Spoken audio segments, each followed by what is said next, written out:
Heading डालो, earthquake, tsunamis and volcano.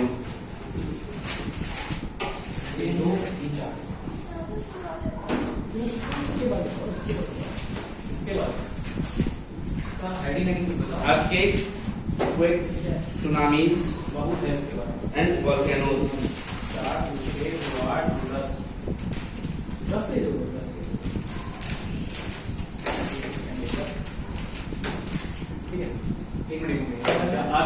Earthquake, tsunamis and volcanoes.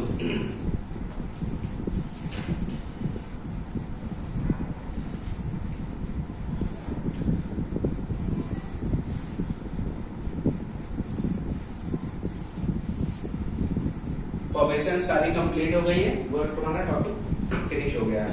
ठीक है, अर्थक्वेक, सुनामी और वॉल्केनो। ठीक है, फर्स्ट ऑफ ऑल हम इसे पढ़ेंगे अर्थक्वेक।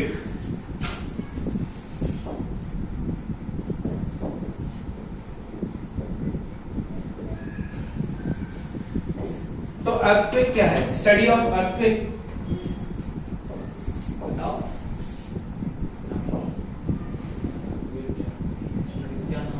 स्टडी ऑफ अर्थक्वेक बता रही हूँ, सुनो भैया, देखो कुछ कह रही है। हाँ सुन रहे हैं, बोलो। बताओ कैसे नहीं, ऐसे ऐसे ऐसे होता है। Study of earthquake.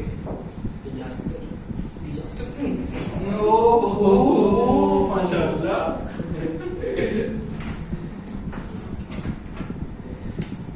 Study of earthquake is known as seismology. लिखते जाओ, देखेंगे।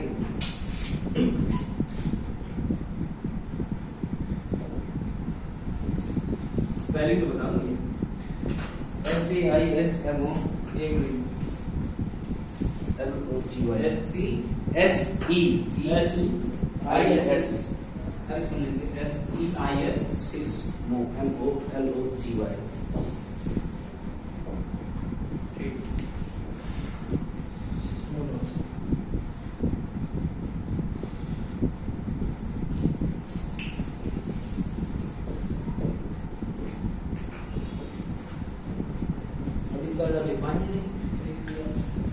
सिस्मोलॉजी। सिस्मोलॉजी क्यों कहा गया? Because earthquake is created by seismic waves. Seismic waves के बारे में मैंने बताया था क्या? जब भी हमारे अर्थ के इंटीरियर में किसी भी टाइप का कन्वर्जन हो, ठीक है, कंप्रेशन हो, टेंशन हो, ठीक है, डिफॉर्मेशन हो,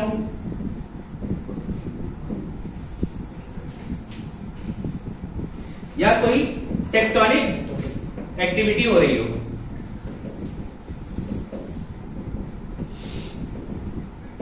और मेंटल प्लूम फॉर्मेशन,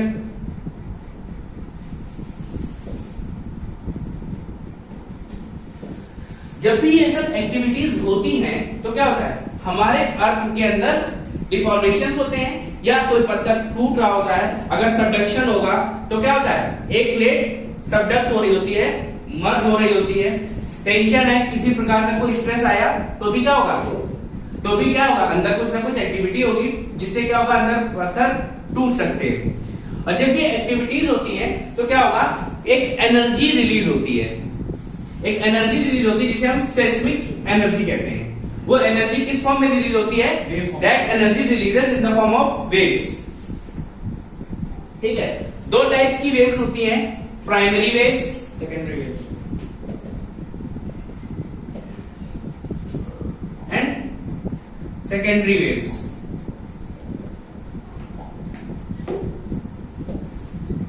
ओके, इनको हम पी वेव्स भी बोलते हैं और एस वेव्स भी बोलते हैं, और these are togetherly called body waves. ठीक, अब ये कैसी रहती है? अब होता क्या है, जिस जगह पे ये अर्थक्वेक क्रिएट हुआ है, ये डिफॉर्मेशन, कंप्रेशन, टेक्टोनिक एक्टिविटीज जिस जगह पे हो रही है, यहां पे क्या है, इस जगह को बोलते हैं हाइपोसेंटर। हाइपोसेंटर है ये,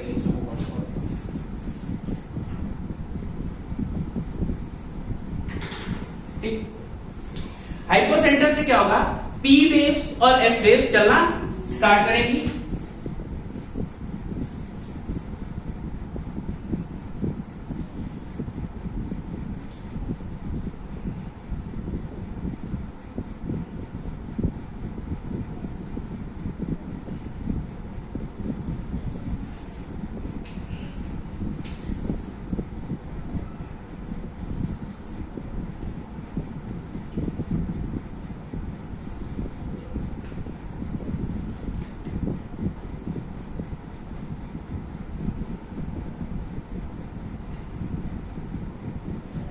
ठीक है, इनमें से एक को पी वेव मान सकते हैं और एक को एस वेव्स। ठीक है, पी वेव्स और एस वेव्स। पी वेव्स की क्वालिटीज क्या होती है, P wave can travel in any medium, it is whether it is solid, liquid और गैस। ठीक है, एंड सेकेंडरी वेव सिर्फ solid travels only in solid. ठीक है, सॉलिड, लिक्विड एंड गैस, तीनों में चल सकती है primary wave, and secondary wave only in solids. ठीक है, अब प्राइमरी वेव का मूवमेंट कैसा होता है, प्राइमरी वेव लॉन्गिट्यूडनल होती है, ट्रांसवर्स होती है। Primary wave is longitudinal, transverse होगी तो नहीं कर पाए क्या। Primary waves are longitudinal waves.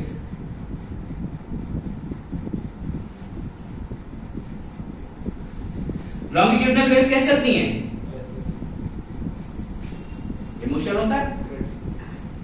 वहीं हम बात करते हैं transverse waves. Transverse waves like row, ये कैसे चलेगी, ट्रांसवर्स वेव्स ऐसे जा रही है, ये क्या है, ये ट्रांसवर्स वेव है। ठीक है, तो primary wave is longitudinal and secondary wave is transverse wave.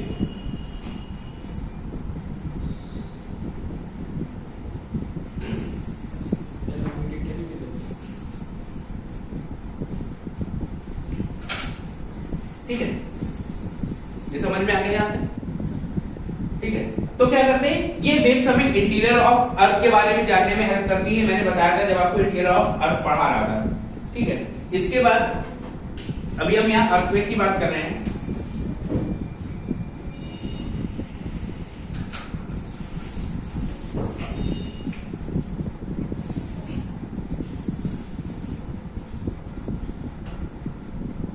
तो जहां से ये ओरिजिनेट हुई उस जगह को हमने क्या कहा, हाइपोसेंटर। और जहां पे ये सबसे ज्यादा इफेक्ट करती है, जहां पे आके सरफेस को टच कर रही है, इसको हम बोलते हैं epicentre. The point where body waves affects most is known as epicentre.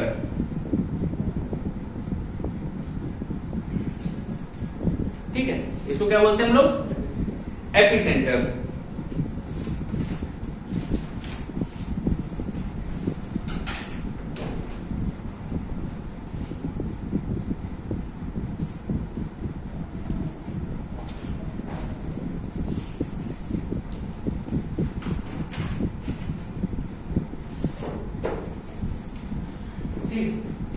अब ये क्या होता है, ये जो प्राइमरी वेव्स और सेकेंडरी वेव्स हैं, पी वेव्स और एस वेव, जब ये क्या करती हैं, ट्रेवल करके सरफेस पे टच करती हैं, जहां पे टच करती हैं वहीं पे क्या करती है, एक नई वेव को जनरेट करती है, that is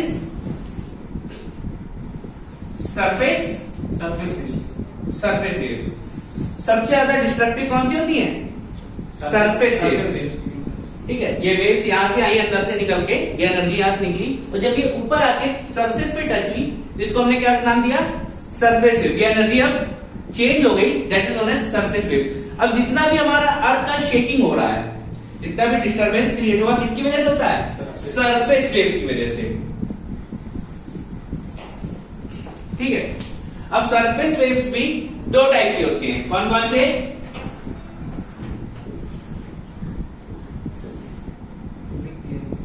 Rayleigh surface waves and love waves. ठीक है, Rayleigh waves and love waves, types है सरफेस वेव्स। हाँ, सरफेस वेव्स भी दो टाइप की होती हैं। एक मिनट भैया रुकिए। रेले रेले एंड दूसरी लव वेव।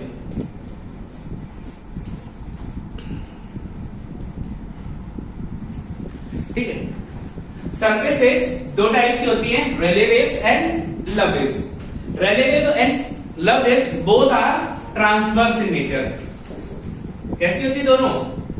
ट्रांसवर्स होती हैं, बट एक का मूवमेंट होता है वाटर लाइन, एक का मूवमेंट होता है स्नेक लाइन। जो रेले वेव्स है ये वाटर लाइन चलती है सिंपली।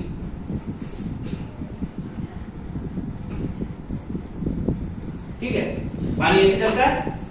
और जो लव वेव्स हैं ये थोड़ा स्नेक की तरह चलती हैं, मतलब एक बार आगे जाएगी एक बार थोड़ा पीछे आएगी, सांप ऐसे चलता है ना कुछ। तो ये क्या है? ये लव वेव और ये रेले वेव्स। ये सीधी और ये जो मूवमेंट दिखाता है ये वर्टिकल मूवमेंट है। रेले वेव्स का मूवमेंट कैसा है? वर्टिकल। वर्टिकल मूवमेंट है। और ये कैसा मूवमेंट है? हॉरिजॉन्टल मूवमेंट है।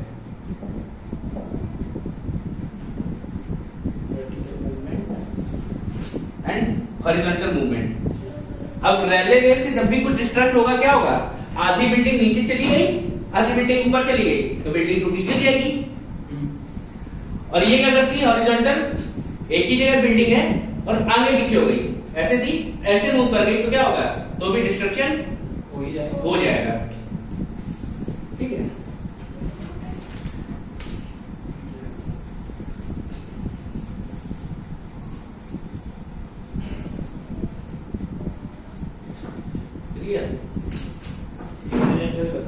ठीक है। अब क्लासिफिकेशन ऑफ अर्थक्वेक। अब अर्थक्वेक को क्लासिफाई किया गया है on the basis of hypocentre. Hypocentre की डेप्थ के हिसाब से क्या किया गया है? क्लासिफाई किया गया है अर्थक्वेक को।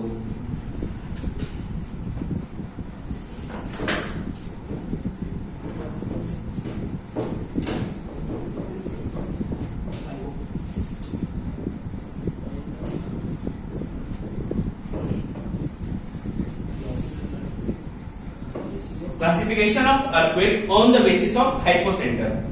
अगर हाइपोसेंटर की डेप्थ देखी जाए तो अगर हाइपोसेंटर की डेप्थ क्या हो? Up to 70 kilometre, that is shallow focus earthquake.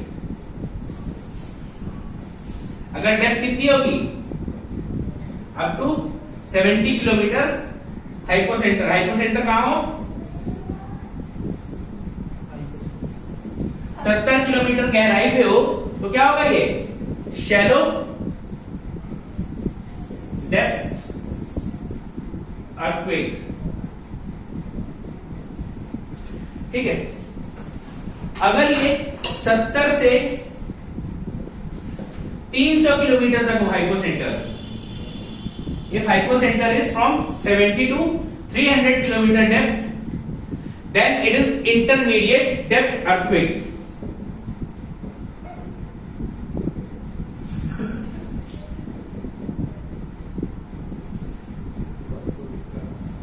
ठीक है, और अगला है 300 से 700 किलोमीटर तक। ठीक है,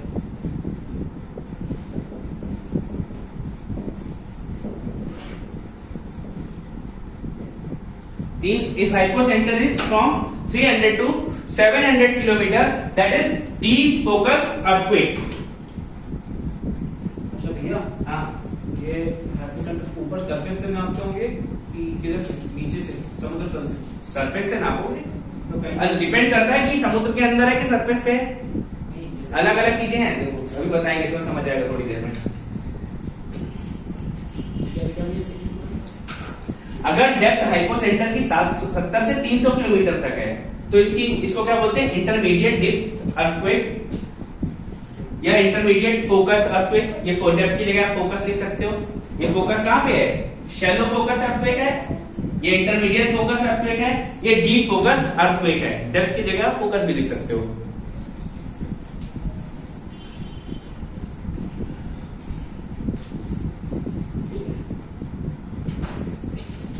अब ये जो आपके डीप फोकस अर्थक्वेक है, ये सिर्फ वही होते हैं जहां पे क्या हो? सबडक्शन हो रहा हो। हाँ सबडक्शन बोले तो जहाँ जहां पे प्लेट सिंक हो रही हो, सिंकिंग कन्वेक्शन हो रहा होगा, ठीक है। तो लिख लो deep focus earthquake takes place only eight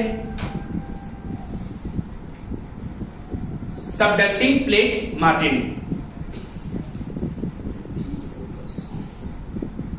takes place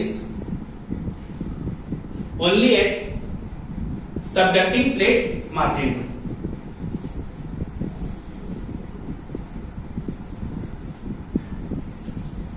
Whereas others takes place, तो बाकी जो भी बचे दोनों वो कहां ले सकते हैं? whereas other takes place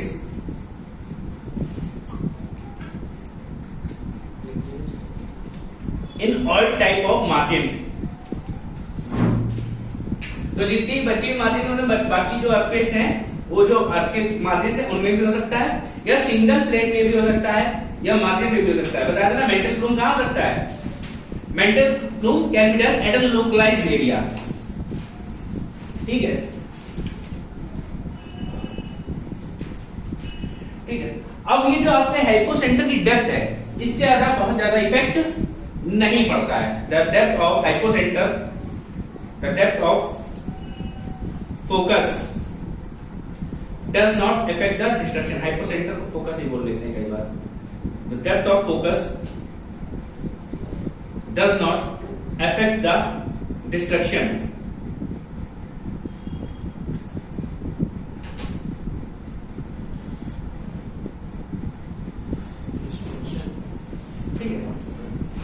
और मैग्नीट्यूड डिस्ट्रक्शन और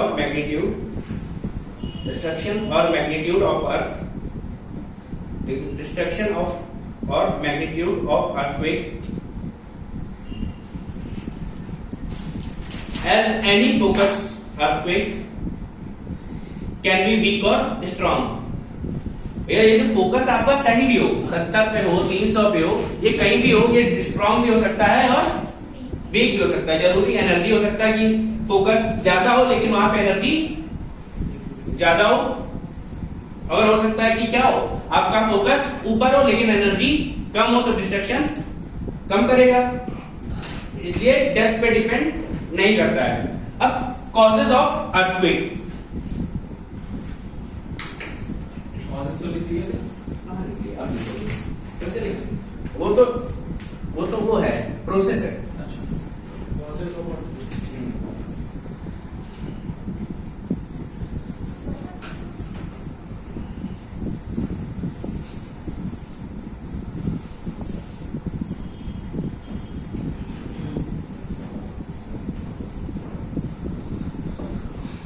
कॉजेज ऑफ अर्थक्वेक में क्या है? सबसे पहले है टेक्टोनिक एक्टिविटीज। देख लो सारे लिखते जाओ। टेक्टोनिक एक्टिविटीज ये नेचुरल है, नेचुरल कॉजेज है।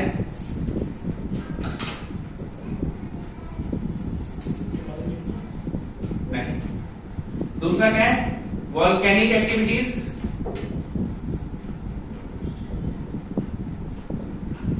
लैंडस्लाइड्स,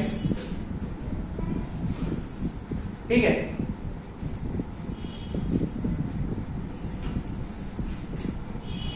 और क्या हो सकते हैं? अब देखो लैंडस्लाइड जो है, लैंडस्लाइड से दोनों हो सकते हैं। अर्थक्वेक की वजह से लैंडस्लाइड भी आ सकता है, या लैंडस्लाइड की वजह से अर्थक्वेक भी आ सकता है। अगर कहीं मिट्टी लूज है और क्या हुआ, एक साथ ढेर सारी मिट्टी और सरफेस में बहुत तेज गिरी तो क्या होगा? कुछ ना कुछ वो फोर्स एक्सर्ट करेगी आप पे, और जिससे क्या हो सकता है कोई मूवमेंट हो जाए अंदर, कोई डिफॉर्मिटी आ जाए, और डिफॉर्मिटी की वजह से क्या आ जाएगा? अर्थक्वेक आ जाएगा। या अर्थक्वेक आया, अर्थक्वेक की वजह से मिट्टी लूज हो गई, वो शिफ्ट हो गई, थोड़ी सी हल्की शिफ्ट हुई सरफेस, और क्या होगा? मिट्टी लूज हुई और पूरी मिट्टी लैंडस्लाइड करा देगी।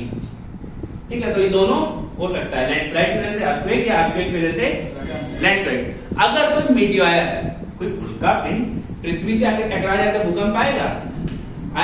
ये भी नेचुरल है, तुम तो गिराने जाओगे, बूमा मार के गिरा दिया, या लंगड़ मार के फंसा खींच लिया मीटियोर के नीचे, ठीक है, तो क्या है, मीटरॉइड कांटेक्ट विद अर्थ सरफेस। ये 4 कारण है, टेक्टोनिक एक्टिविटीज हो, या वोल्केनिक एक्टिविटी हो रही हो, इरप्शन हो रहा हो, या लैंडस्लाइड्स हो, या मीटियोर या मेटेरॉइड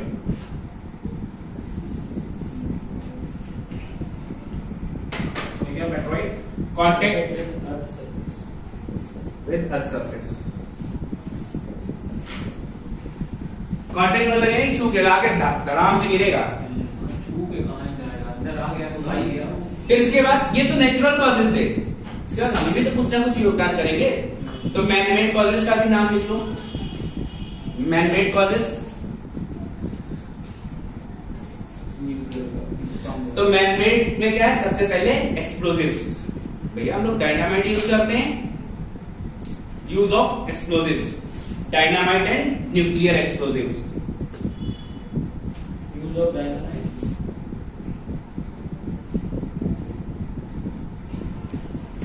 यूज ऑफ डायनामाइट कैसे हो सकते हैं, न्यूक्लियर और डायनामाइट। यूज ऑफ एक्सप्लोजिव्स है, न्यूक्लियर एक्सप्लोजन, कोई भी हो सकते हैं, डायनामाइट भी हो सकता है, न्यूक्लियर भी हो सकता है, ठीक है। और क्या हो सकता है, और हम क्या करते हैं, माइनिंग करते हैं ना, लास्ट माइनिंग करते हुए क्या होगा, माइनिंग करते हुए अगर हम प्रॉपर वेज ना फॉलो करें, प्रॉपर तरीके से काम ना कर रहे हो, तो क्या होगा, वो मिट्टी नीचे के सकती है, आप नीचे गड्ढा खोदते जा रहे हो, अगर आपने उसको प्रॉपर सुरक्षित नहीं किया तो क्या होगा, कुछ किसी दिन गिर जाएगी गड्ढे से। इसलिए क्या है, माइनिंग भी एक मैन मेड एक्टिविटी है, जिसकी वजह से अर्थक्वेक आ सकता है। देखो माइनिंग एक्टिविटीज, इसके लिए आप पानी भी निकाल सकते, पानी के लिए भी लोग माइनिंग करते हैं, मिनरल्स के लिए भी करते हैं, किसी भी तरीके की माइनिंग हो सकती है। और क्या है, ग्राउंड वाटर एक्सप्लॉयटेशन, इसी में ही आता है mining activity, mining activity. Ground water exploitation लिख सकते हो अलग से माइनिंग अलग से होती है। माइनिंग अलग है, कैसे होता होगा ये, क्या ग्राउंड वाटर पानी निकालते रहोगे सब सूख जाएगा, क्या होगा, समुद्र से दे दो तुम पढ़ रहा तुम माइनिंग, ठीक है।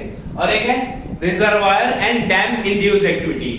आपने भैया क्या किया, यहां से पानी आ रहा था, आपने क्या किया, यहां बना दिया डैम, पानी होने लगा इकट्ठा, और ये क्या करेगा, ये अर्थ के अंदर फोर्स एक्सर्ट करेगा कुछ ना कुछ, जिसकी वजह से अर्थक्वेक आ जाते हैं। इसका एग्जांपल है Koyna earthquake, Koyna dam earthquake. तो कभी आया, अभी तो आया जो भी हो, मेरा रिजर्वायर है या दूसरे को पता है, reservoir and dam induced activities, Koyna dam earthquake. क्या हुआ, अर्थ ने क्या किया, वाटर ने एक प्रेशर एक्सर्ट किया अर्थ के ऊपर, जिसकी वजह से क्या हुआ, एक एक्टिविटी हुई होगी अर्थ के अंदर। कोयना ये भी कहां है,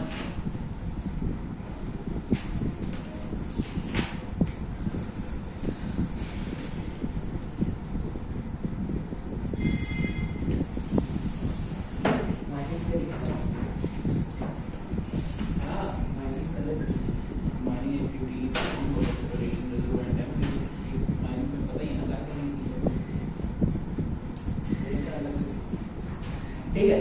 फिर मेजर, अगली हेडिंग डालो, measurement of earthquake.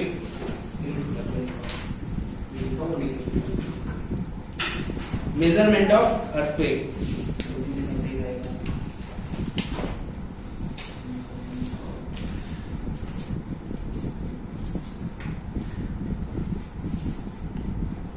Himachal Pradesh, ठीक है। हेडिंग डालो, measurements of earthquake.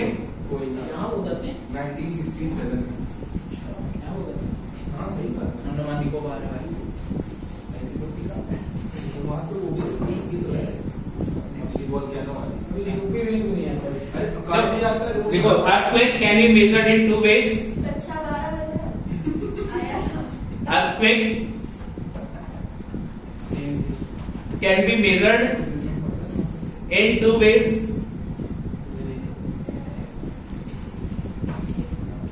Earthquake can be measured in two ways.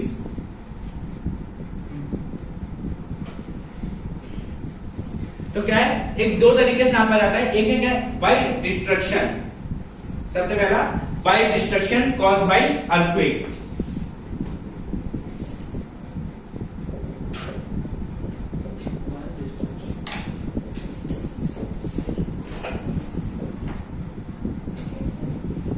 Bye destruction caused by earthquake. ये क्या है, ये इंटेंसिटी बेस्ड अर्थक्वेक होता है, बट इसमें क्या नापा जाता है, ओनली डिस्ट्रक्शन। दैट इज, देखो, that is intensity based earthquake, only destruction is measured.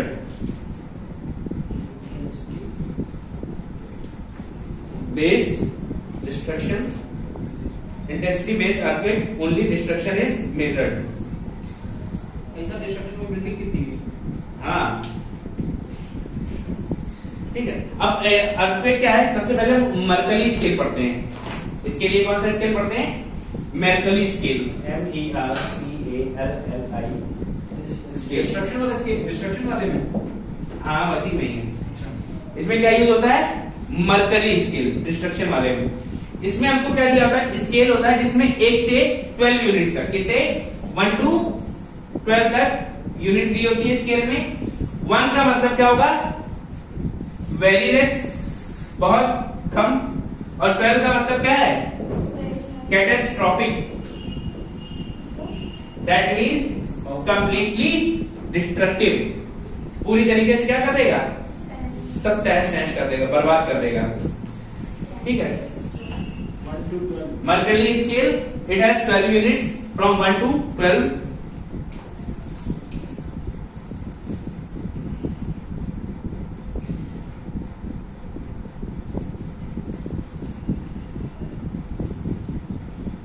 अगर इंटेंसिटी 1 होगी तो वेरी लेस होगी, नॉट फेल्ट।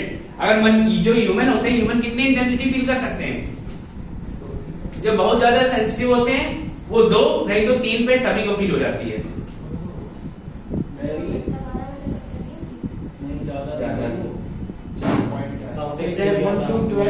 ठीक है। मर्कली स्केल है 1 to 12 यूनिट्स। एक स्केल होता है जिसमें नंबर पढ़ते हैं 1 2 3 4 5 6 12 तक। ठीक है। जिसमें अगर 1 आया तो वेरी लेस, मतलब बहुत है, फील नहीं किया जा सकता वो, और अगर 12 आ गया तो डिवास्टेटिंग, बर्बाद कर देगा। ठीक है। दूसरा है MSK scale.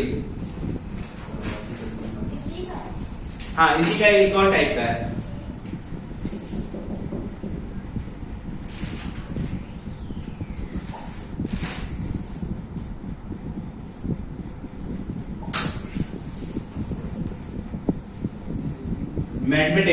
Medvedev spawn here। जैसे पहले तो डिजास्टर का था, कार्निक स्केल, ये भैया इसका पूरा नाम है। अच्छा सेकंड स्केल, ये भी भैया अर्थक्वेक नापने के लिए यूज किया जाता है। Medvedev spawn here Karnik scale, Medvedev spawn here Karnik scale.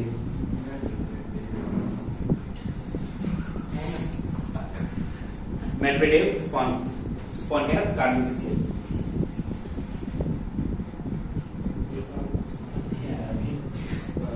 ये मर्कली स्केल क्या था, इंटेंसिटी स्केल था। ये थोड़ा सा ज्यादा साइंटिफिक है, बट ये क्या करता है, किसी भी कंट्री को मैक्रो इंटेंसिटी के रूप में देखता है। एक पूरी मैक्रो यूनिट्स क्या होती है, मैक्रो क्या होता है, मैक्रो में तो डिस्टेंस पता है। मैक्रो में we study as a whole, किसी एक यूनिट को एज अ होल पढ़ते हैं, जैसे इंडिया के। ऐसे ही क्या करता है, पूरे इंडिया में अलग अलग सेस्मिक जोन्स ये अकेले ही बता देता है कि इंडिया में कहां पे क्या है, कहां पे जोन 5 का आएगा, कहां 4 का भूकंप आएगा, कहां 3 का आएगा। अच्छा, विदिन उसमें, हाँ, और वो सिर्फ ऑल ओवर इंडिया वाला था बस। ये नहीं, मर्कली ये MSK स्केल पे ही इंडिया में वो दिया गया है, एक अर्थक्वेक प्रोनेस MSK स्केल पे ही बताई गई है इंडिया की। क्या बताएंगे, अर्थक्वेक प्रोनेस मतलब प्रोबेबिलिटी कहां पे है अर्थक्वेक ज्यादा आने की। अच्छा इंडिया में MSK स्केल में क्या लिखा है? It is It is macroseismic intensity scale. It is macroseismic intensity scale.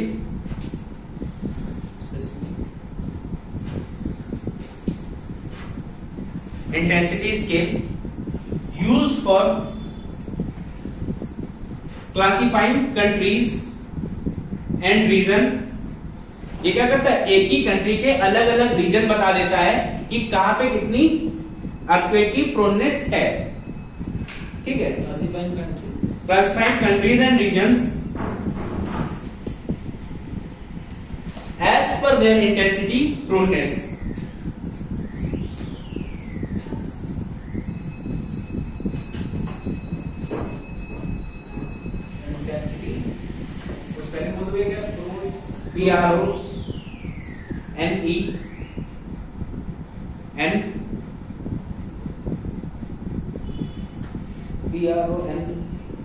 PRONENS.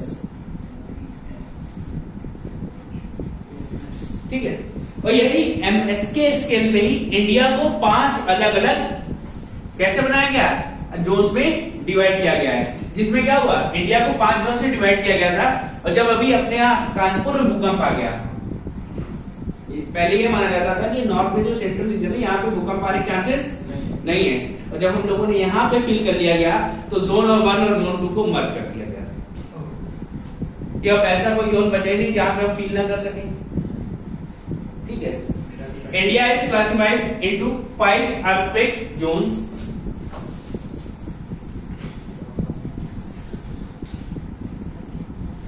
India is classified into 5 earthquake zones.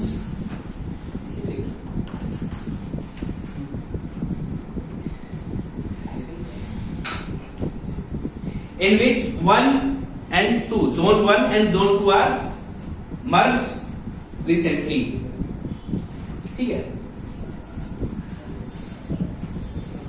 अब इंडिया में कैसे दिया गया है, जोन 5. यहाँ की इंटेंसिटी कितनी है, 9. इंडिया में बहुत ज्यादा हाई इंटेंसिटी वाले क्या नहीं देखे जाते हैं, अर्थक्वेक्स बहुत ज्यादा हाई इंटेंसिटी नहीं देखे जाते हैं. तो जोन 5 में 9, जोन 4 में कितनी हो जाएगी, 8,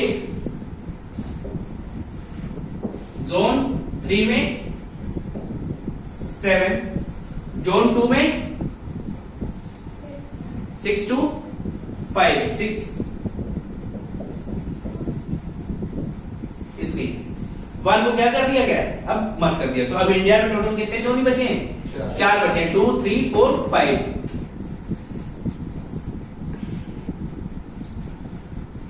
तो इससे क्या पता चलता है, इंडिया में कोई भी कैटास्ट्रोफिक रीजन नहीं है, कोई भी ऐसा रीजन नहीं जहां पे ऐसा भूकंप है कि सब कुछ तहस नहस हो जाए.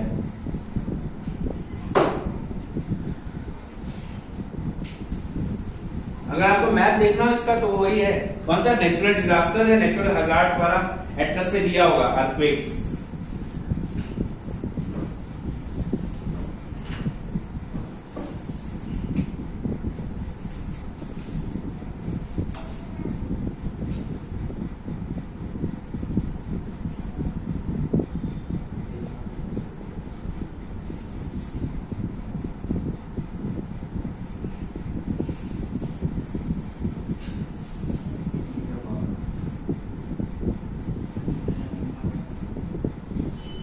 ऐसे है इंडिया हमारा, थोड़ा सा गंदा है बट काम चला दो. अब इसमें देखो, गुजरात का कुछ एरिया यहाँ पे ये जोन 5 में है. बाकी आपका नॉर्थ ईस्टर्न रीजन यहाँ पे जोन 5 आपको मिलेगा. हिमालयन रीजन में भी है लेकिन ये 4 में आता है. ठीक, ये जोन से ये क्या नंबर में, अरे भाई जोन्स हैं भाई, इंटेंसिटी मैं बता रहा हूँ ना. हाँ, ये जोन 5 में आता है, गुजरात वाला. इधर ये नॉर्थ ईस्टर्न रीजन या हिमालय ये 5 में आता है. और ये हिमालयन रीजन आपका ये जोन 4 में आता है. इसके अलावा जो भी बचेगा थोड़ा आसपास का ये आएगा 3 में. और जो ये नॉर्थ इंडिया में कुछ पार्ट है, कुछ ऐसे पार्ट्स बने हुए हैं ये 2 में आते हैं. ये कौन सा पार्ट है भैया, क्या, ये नॉर्थ इंडिया, सेंट्रल इंडिया में जो हिस्सा है ये बीच में, यहाँ पे 2 है. देखो दिख रहा होगा लाइट कलर से आपके मैप पे। हाँ हाँ ठीक है।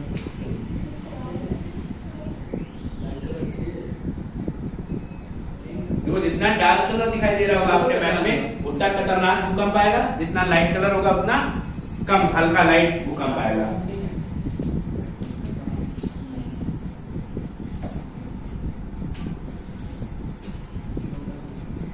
बना ले लिखने देख सकते हो, बना सकते हो एज यू विश। अब आप ना देखना। ठीक है, अब इसमें क्या है, इसमें एक चैलेंज है that it only measures the destruction. Intensity base में समस्या क्या होगी, ये डिस्ट्रक्शन नाप रहा है, और डिस्ट्रक्शन में क्या है, पापा ने कंटाप मारा तुमको और छोटे भाई को, तो किसको ज्यादा असर होगा, छोटे भाई छोटे भाई को। तो वही ये सेम इंटेंसिटी का भूकंप जापान में जब आता है, जहां पे एवरेज है वो एक दिन में 3 भूकंप झेल लेते हैं, तो वो लोग उनके घर कैसे बने होते हैं, अर्थक्वेक के हिसाब से बनाए जाते हैं कि छोटा मोटा अर्थक्वेक तो उनको हिलाता नहीं है। और हम इंडिया वाले व्हाट इज अर्थक्वेक, हम पता ही नहीं, कुछ समय पहले तक तो हम लोगों ने फील भी नहीं किया था। ठीक है, कानपुर वाले लोग तो कहते भूकंप क्या होता है, ठीक है आया तो नहीं, पिछली बार थोड़ा सा दिख गया तो ठीक है होता है, अच्छा चलो होता होगा। हाँ, लेकिन क्या हुआ, अगर सेम इंटेंसिटी का भूकंप जापान में आया 6 का, वहां हो सकता है थोड़ा बहुत इफेक्ट हो, और वही इंडिया में आ गया थोड़ा सा, तो क्या हो जाएगा, तो सब कुछ टूट पड़ेगा। ऐसा क्यों होता है, क्योंकि ये जो हमारी आर वेव और एल वेव थी, रेले वेव्स और लव वेव्स थी, जब ये एक जगह से ओरिजिनेट होती है, एपिसेंटर पहुंचती है, तब बहुत ही क्लोज होती है। एपिसेंटर सरफेस वेव्स पे बनी, बॉडी वेव्स गई, एपिसेंटर पे टकराई, यहां से क्या हुआ, सरफेस वेव्स जनरेट हुई। जब यहां जनरेट होती तभी बहुत पास पास होती है ना सरफेस वेव। अब हो सकता है एक जगह 2 आर वेव्स आ गई हो, एक जगह 2 एल वेव्स आ गई हो, कोई दिक्कत तो भाई उनका मूवमेंट अलग अलग हो जाता है, डिस्ट्रक्शन करेंगी। जैसे जैसे वो दूर जाती जाती है उनका डिस्ट्रक्शन भी कम होता जाता है। और वही हमने क्या बताया कि सेम इंटेंसिटी का भूकंप 2 अलग अलग जगह पे अलग अलग रिजल्ट दे सकता है। क्यों, क्योंकि हमारी इतनी तैयारी नहीं है, इसीलिए क्या ये चैलेंज है कि पता ही नहीं है, डिस्ट्रक्शन के हिसाब से नाप रहे हैं, किसी जगह ज्यादा डिस्ट्रक्शन हो सकता है। ठीक है, तो these are not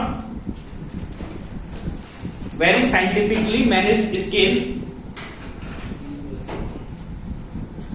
very scientifically managed scale,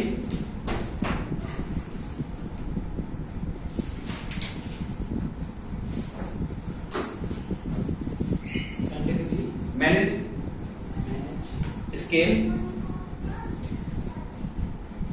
because it does not measures earthquake. ये earthquake भी मेजर कर रहा है, ये क्या मेजर कर रहा है, it measures the destruction, rather measures earthquake, rather it measures the destruction only, rather it measures the destruction only.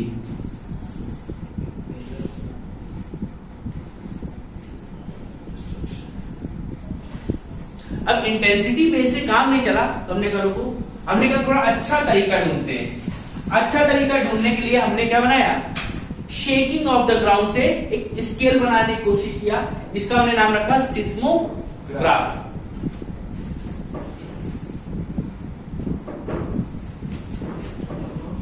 Seismograph कैसा होता है,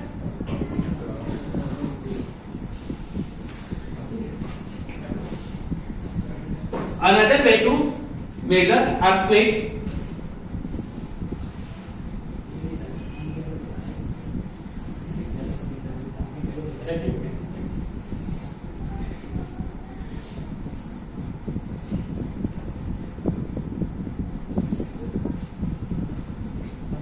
another way to measure the earthquake which measures the shaking of the ground, which the shaking of the ground, not only the destruction. ये destruction नहीं, ये shaking of the ground भी major करेगा।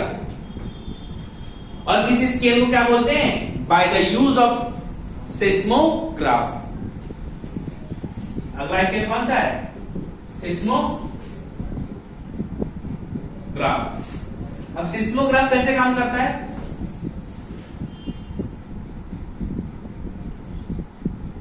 ये एक पेपर है, पेपर के नीचे लगाया जाता है पेन। ठीक, पेपर फिक्स है और नीचे पेन लगा दिया गया।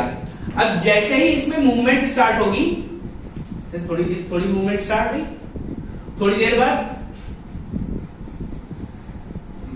ये मूवमेंट ऐसे चलती रहेगी, कोई दिक्कत नहीं। लेकिन अगर ये आईसीयू में सीधी हो जाए तो गड़बड़ है। ईसीजी होता है ना, ऐसे तो होता है। ठीक है, कोई दिक्कत। ये क्या थी?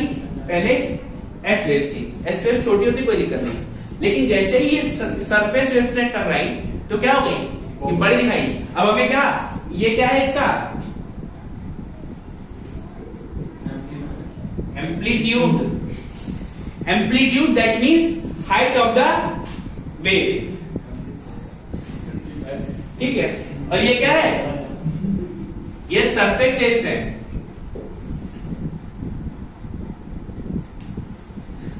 ठीक है, ये एम्पलीट्यूड क्या बताते हैं? Height of the wave. Height कितनी ऊंची थी, जितना मूवमेंट होगा उसमें उतनी हाइट आ जाएगी। कोई दिक्कत? ठीक है, लिखो। ये फिगर बना लो, फिगर पहले तो, अगर अच्छा लगे तो, नहीं अच्छा लगे तो भी बना लेना।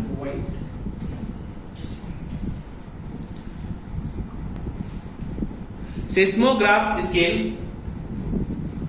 is used to calculate the height of wave. Height of wave, that is amplitude, bracket में लिख सकते हो। Height of scale, Height of wave, height of wave, bracket amplitude। और इसी एम्पलीट्यूड की हेल्प से हम क्या कैलकुलेट कर देते हैं? Magnitude of earth. This magnitude, this amplitude it used to, this amplitude is used to calculate the magnitude of earthquake.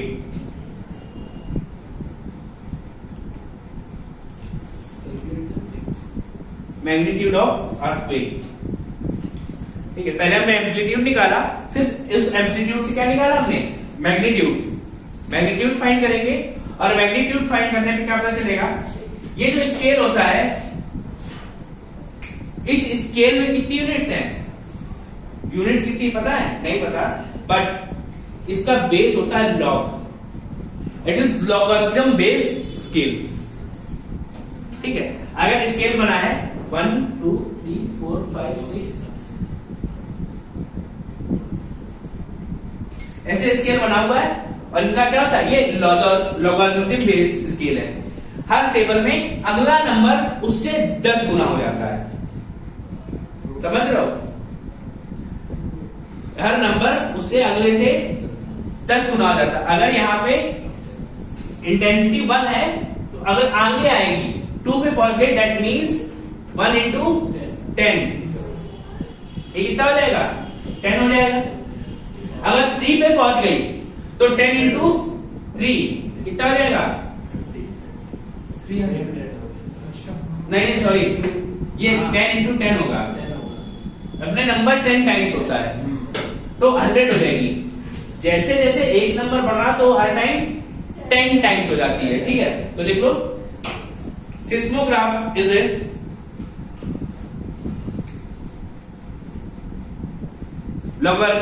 logarithmic scale. Seismograph is logarithmic scale.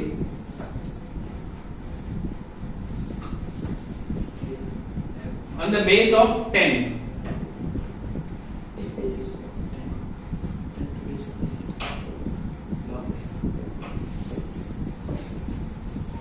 The base of 10.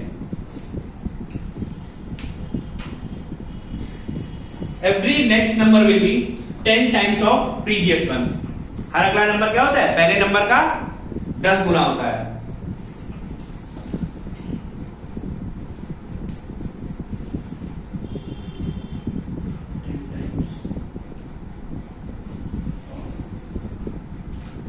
Every next number is 10 times of previous one.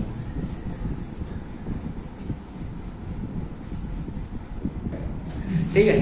अगर हमें major करना था क्या, earthquake नापा, उसका magnitude हमने नापा 6, 7, 8 तक चला गया, कोई दिक्कत नहीं. तो हम किससे नाप लिया, सेस्मोग्राफ से. अगर हमें और एक्यूरेटली नापना है, above than 8, then we use Richter scale. ठीक है. अगली तो हमारा क्या है, इसको क्या बोलते हैं, मैग्नीट्यूड स्केल भी दो टाइप के होते हैं, that is Richter scale and moment scale.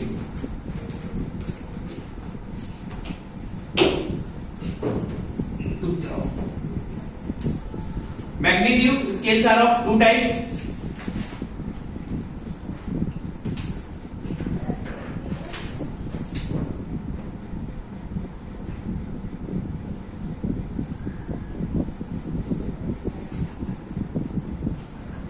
पहला है रिक्टर स्केल, दूसरा है मोमेंट स्केल. ठीक है. रिक्टर स्केल क्या काम करता है, रिक्टर स्केल में भी आप अर्थक्वेक मेजर कर सकते हो, बट स्लाइटली ये अभी तक इसमें सिर्फ 9.5 मैग्नीट्यूड का अर्थक्वेक सबसे बड़ा मेजर किया गया है. कौन सा है, ग्रेट चिली वाल्दिवियन अर्थक्वेक, जैसे ग्रेट चिलियन अर्थक्वेक भी कहा जाता है.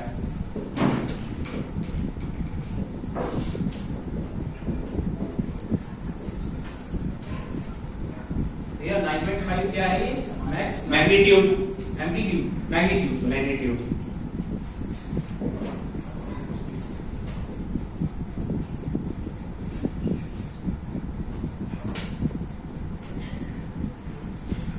चिली वाल्दिवियन अर्थक्वेक, ये अब तक का क्या है, महसूस किया गया बड़ा अर्थक्वेक है, जो कि हमने रिक्टर स्केल से नाप दिया था.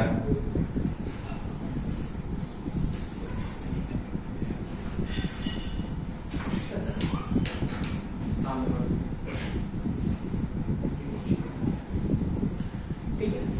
ये इसी का नाम है, ग्रेट चिलियन का. हाँ, एक चिली वाल्दिवियन अर्थक्वेक की जगह का नाम है ग्रेट चिलियन अर्थक्वेक, चिली में आया है. ठीक है. रिक्टर स्केल का भी यूज कर लेते हैं, बट जनरली अगर हमें ज्यादा एक्यूरेट मेजर करना है, more than 8 magnitude, then we will use moment scale.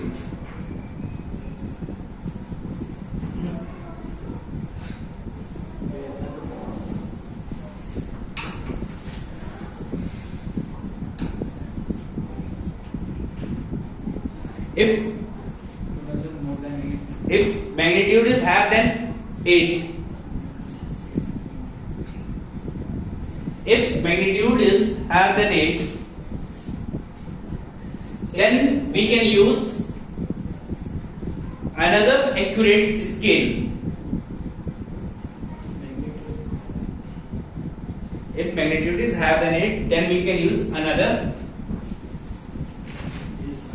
accurate scale, that is moment scale, moment.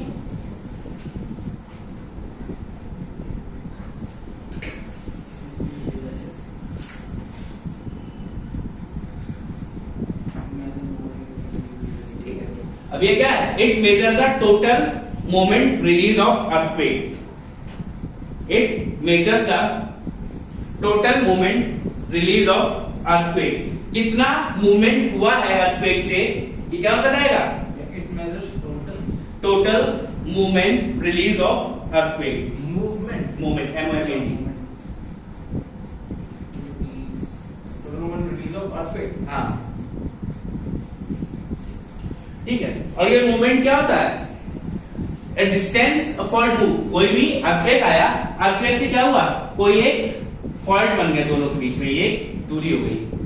अब ये जो फॉल्ट बना, उसके बीच की दूरी और इस फॉल्ट को इतना मूव करने में जितनी एनर्जी लगेगी, उसका प्रोडक्ट होता है distance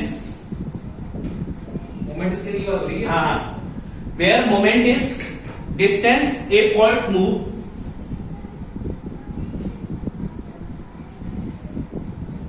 is product of distance and fault move and force required for this movement।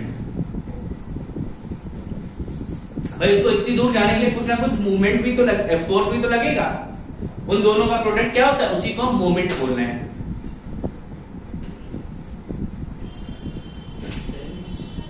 Distance a fault move and the force needed to move it is a product of distance and fault move and force needed to move it।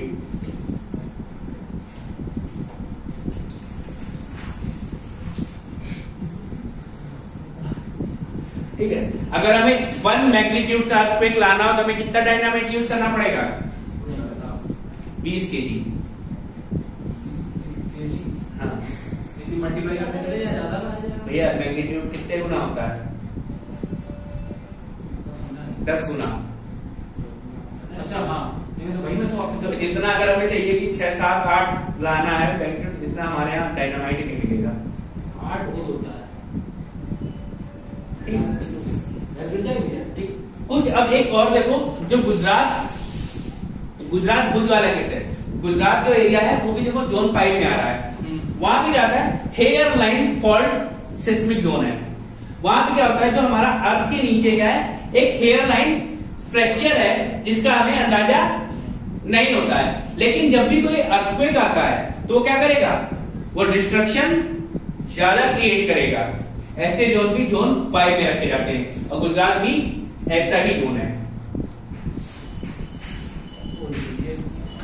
Hair line fault, hairline scale तो दूसरा है। क्यों भैया, scale की बात क्या है, दूसरा है।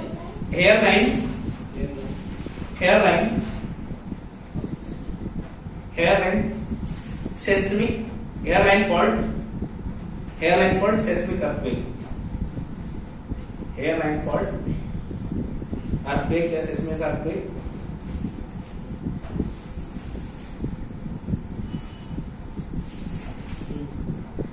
ठीक है, एग्जाम्पल गुजरात। भैया अर्थक्वेक आपका खत्म हो गया। सांस रुकते नहीं है, इसको रोको।